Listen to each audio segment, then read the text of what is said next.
जय हिंद दोस्तों। मैं इस वीडियो में आप लोगों को बताने वाला हूं सिंधुगाड़ी सभ्यता के विज्ञान एवं प्रौद्योगिकी के बारे में। इसके पहले वाले वीडियो में मैंने आप लोगों को बता दिया सिंधुगाड़ी सभ्यता के जो व्यापार है एवं वाणिज्य उसके बारे में, और इस वीडियो में बताऊंगा विज्ञान एवं प्रौद्योगिकी के बारे में। तो आइए शुरुआत करते हैं। सबसे पहले हम देखते हैं इसकी लिपि, यानी सिंधु घाटी सभ्यता की लिपि किस प्रकार की थी। तो यहाँ की जो लिपि थी सिंधु घाटी सभ्यता की, वो भाव चित्रात्मक थी।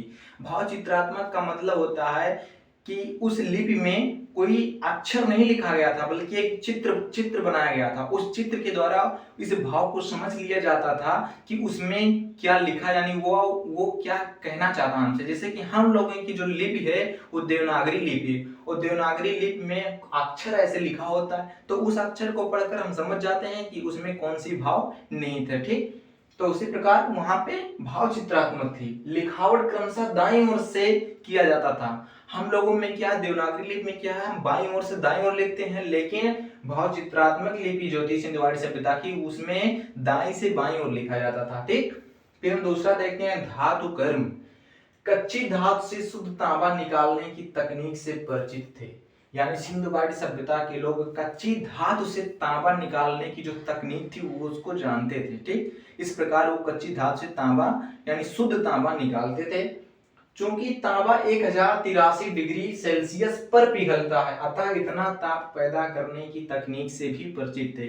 यानी तांबा, जो शुद्ध तांबा होता है, वो 1083 डिग्री सेल्सियस पर पिघलता है, तो इतने ताप पैदा करने की वो तकनीक भी जानते थे। ऐसा हम क्यों कहते हैं, आइए अगली वाली लाइन जब देखेंगे तो हम समझ जाएंगे कि ऐसा यहाँ पे क्यों लिखा है। ठीक, मिश्र धातु बनाने की तकनीक से परिचित थे। वो मिश्र धातु बनाते थे, यानी वो तांबे का प्रयोग किसी दूसरे चीज के बनाने, किसी दूसरे धातु का निर्माण करने के लिए करते थे, यानी मिश्र धातु। अब मिश्र धातु में क्योंकि 75 से 90% तक तांबे में 10 से 25% तक टिन मिलाने पर कांसे का निर्माण होता है। ठीक, यानी अब देखो यहां से समझते हैं फिर से। कच्ची धातु से वो शुद्ध तांबा निकालते थे और शुद्ध तांबे को पिघलाते थे, यानी शुद्ध तांबा कितने डिग्री सेल्सियस पर पिघलता है, 1083 डिग्री पर। तो 1083 डिग्री पर पिघलाने की वो तकनीक भी जानते थे, और वो पिघलाते इसलिए थे क्योंकि उस धातु से एक दूसरा धातु बनाना चाहते थे, और उस धातु से वो बनाना चाहते थे कांस, और कांस में 75 से 90% तक तांबा रहेगा, और उसमें 25% तक, 10 से 25% तक टिन रहेगा, तब जाके कांसा बनेगा। और कांसे की नर्तकी की मूर्ति मिली है हमें मोहनजोदड़ो से। तो इस प्रकार हम ये कह सकते हैं कि सिंधु घाटी सभ्यता के लोग जो थे वो धातु कर्म में उत्कृष्ट नॉलेज रखते थे, उत्कृष्ट ज्ञान रखते थे। ठीक, तभी तो उन्होंने कांसे की नर्तकी की मूर्ति बना लिया, वरना वो कैसे बना लेते, नहीं बना पाते ना। सोने चांदी के अनेक आभूषण भी बनाते थे ये लोग, सोने चांदी के अनेक आभूषण भी बनाते थे। ठीक, वाहन, आवागमन एवं मालवाहक के लिए वाहन का निर्माण, ये लोग आवागमन के लिए और वाहन के रूप में भी, किसके, यातायात के रूप में जो हम कह सकते हैं, उसके रूप में ये लोग वाहन का भी निर्माण करते थे। ठीक, जैसे कि वो नाव का देख लेते हैं हम, ये जल मार्ग के द्वारा व्यापार करते थे। तो वहां पे मोहनजोदड़ो में एक बर्तन मिला, उस पे नाव का चित्र मिला, तो इससे हमें स्पष्ट पता लगता है कि वो लोग नाव के निर्माण की तकनीक भी जानते रहे होंगे। आगे देखते हैं, वही चीज है गोदी एवं नौका। लोथल में ईंटों की निर्मित 128 मीटर लंबी एवं 37 मीटर चौड़ी एक आयताकार गोदी अर्थात बंदरगाह मिला। कितना, 128 मीटर लंबा और 37 मीटर चौड़ा। 128 मीटर लंबा और 37 मीटर चौड़ा, ये लोग क्या बनाए थे, एक बंदरगाह बनाए थे। ठीक, और वो बंदरगाह पे क्या करते थे, वो जो जहाज आती थी उस पे रुकती थी, वो मतलब उस पे रुकती थी और सामान को उतार कर वहां पे रखा जाता था, तो उसी के लिए बंदरगाह बनता है। फिर हम देखते हैं मोहनजोदड़ो के एक बर्तन पर नाव का चित्र मिला, जो मैंने अभी बताया। तो इससे पता चलता है कि ये लोग नौका और बंदरगाह के निर्माण के बारे में भी अच्छी तरीके से जानकारी रखते थे। माप तौल की तकनीक का ज्ञान, ये लोग माप तौल की तकनीक के ज्ञान से भी परिचित थे।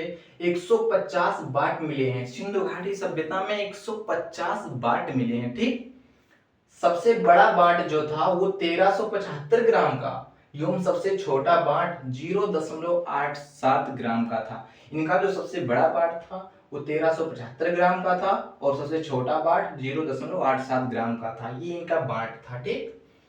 और नाप तोल के बारे में इसके पहले वाले वीडियो में मैंने अच्छे से बता दिया, ठीक।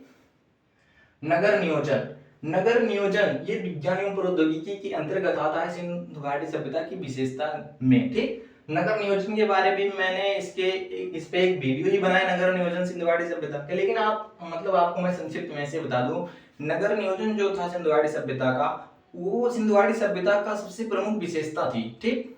इसमें क्या हुआ था कि इस नगर को सुनियोजित तरीके से बसाया गया था। जैसे कि यहाँ की जो सड़कें थी वो लंबी थी, चौड़ी थी और एक दूसरे को समकोण पर काटती थी। सड़कों के किनारे वृक्ष लगाए गए थे। क्या होता था कि जो घरों की जो मतलब पानी होती थी उसको निकालने के लिए ये लोग घर की नालियों को गली की नालियों से मिलाते थे। फिर गली की नालियों को जो सड़क की मुख्य सड़क की दोनों तरफ जो पक्की नालियां होती थी उनमें मिलाते थे और इनके घर का पानी आसानी से बाहर निकल जाता था। और फिर उन नालियों को ढकने के लिए ये लोग ढकने की व्यवस्था भी किए थे, मतलब एकदम अच्छे तरीके से, एकदम सुनियोजित तरीके से नगर का निर्माण किए थे। तो इनके पास तकनीक थी, ज्ञान था, तभी तो ये लोग इतने अच्छे से नगर का निर्माण कर पाए, वरना कैसे कर पाते। फिर हम देखते हैं चिकित्सा ज्ञान। मोहनजोदड़ो से शिलाजीत का एक टुकड़ा मिला है। मोहनजोदड़ो से क्या मिला? शिलाजीत का एक टुकड़ा। और शिलाजीत जो है ये बलवर्धक का काम करता है, यानी शरीर में बल बढ़ाने का काम करता है और साथ ही साथ ये कई व्याधियों को दूर करने में भी सहायक होता है। तो इस प्रकार हम समझते हैं कि सिंधु घाटी सभ्यता के लोग जो थे वो चिकित्सा के बारे में भी जानते थे, ठीक। कालीबंगा से एक मस्तिष्क शोथ वाला कपाल मिला है। मतलब कालीबंगा से एक ऐसा कपाल मिला है जो मस्तिष्क शोथ की बीमारी से ग्रसित था। तो वो कपाल जो मिला उस पे विद्वानों ने जब उस कपाल को देखा, खुदाई के दौरान मिला, तो उन्होंने ये अनुमान लगाया कि शायद इस जो मस्तिष्क शोथ वाला कपाल है इस पर किसी बीमारी थी, मतलब उस पर कोई शोध करने के लिए इसका प्रयोग किया गया था, ठीक। तो ये हुआ सिंधु घाटी सभ्यता का विज्ञान एवं प्रौद्योगिकी। और अगले वीडियो में हम देखेंगे कि सिंधु घाटी सभ्यता का पतन कैसे हुआ, इसके बारे में जानेंगे। तब तक के लिए जय हिंद।